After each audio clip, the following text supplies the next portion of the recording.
Waiting for clouds to go by.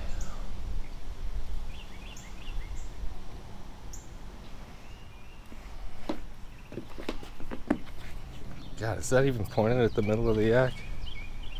Yeah, pretty much. So we've taken the good. Now we're about to take the bad. And when we take them both,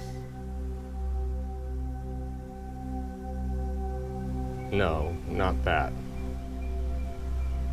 We'll have the Pelican Castaway.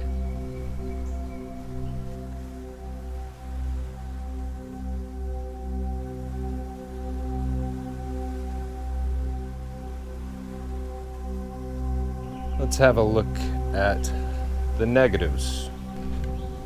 A lot of the bad is self-inflicted, and we'll get into that as we go here.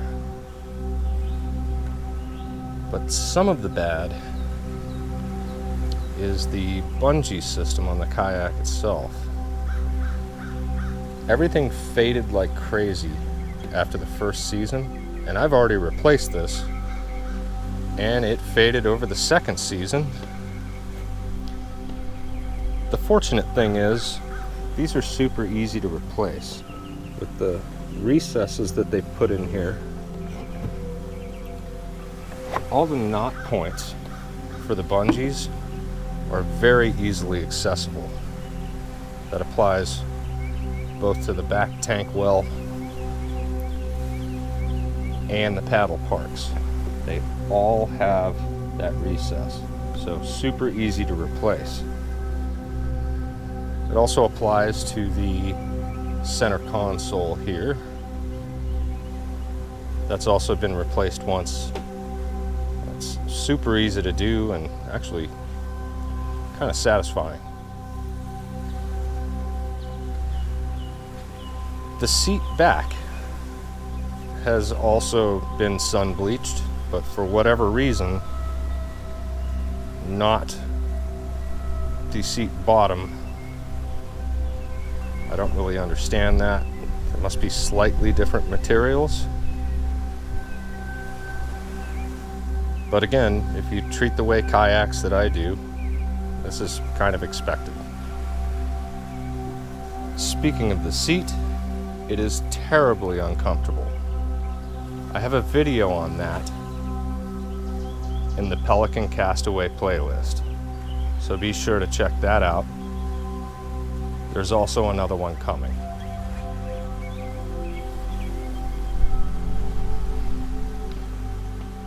The center console itself, very shallow, especially with these cup holders. It takes away a lot of usable space in there. So that was kind of unfortunate and one of the biggest disappointments that I had with this kayak in the first place. With as shallow as it is, I got a little bit proactive. Cut out some of the material and installed a pencil tray that bought another 2 inches of depth. There's plenty of room for tackle in there now.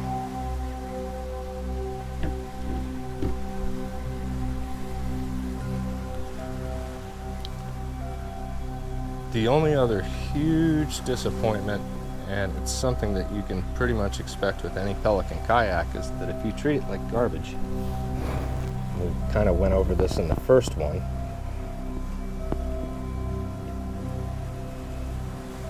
that soft spot on the keel is a lot softer than I thought it was.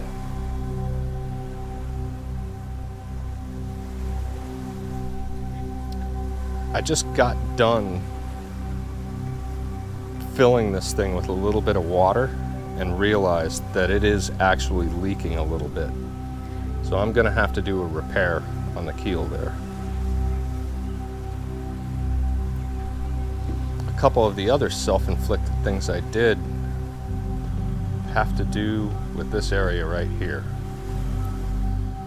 The sonar mount itself is way too close to the center console, and when the sounder is on there, I can only open it about that much. That's my fault. I would have done that differently, definitely, and moved it back a couple of inches and probably sandwiched right up to the camera mount there. One of the other things, and this has proven to be a huge mistake, was to install that power point right there. If I were to redo this, I would put it right up here. Because when you do get into any type of rapid type situation, some water can overspill the front and hits the open USB port. If it were here, that wouldn't be an issue. I would have actually moved everything back a little bit, both the camera mount, the cable gland for the power, and the sounder mount itself. As far as performance on the water goes, I have absolutely no complaints about this kayak. Super short, super light, so you can't expect it to be the most stable thing in the world. But for its size, it is actually pretty stable.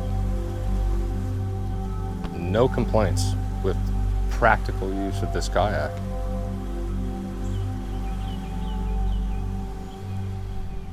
So there you have it. That's the bad. There's really not much there, and most of it was totally self-inflicted. Like I said in the first of this series, this is really a very, very difficult kayak to beat for the money. In the next and final episode, we're going to be doing a Ram-X repair. It's something that everybody's going to have to do eventually if they beat up their kayaks like I do. Stay tuned for that.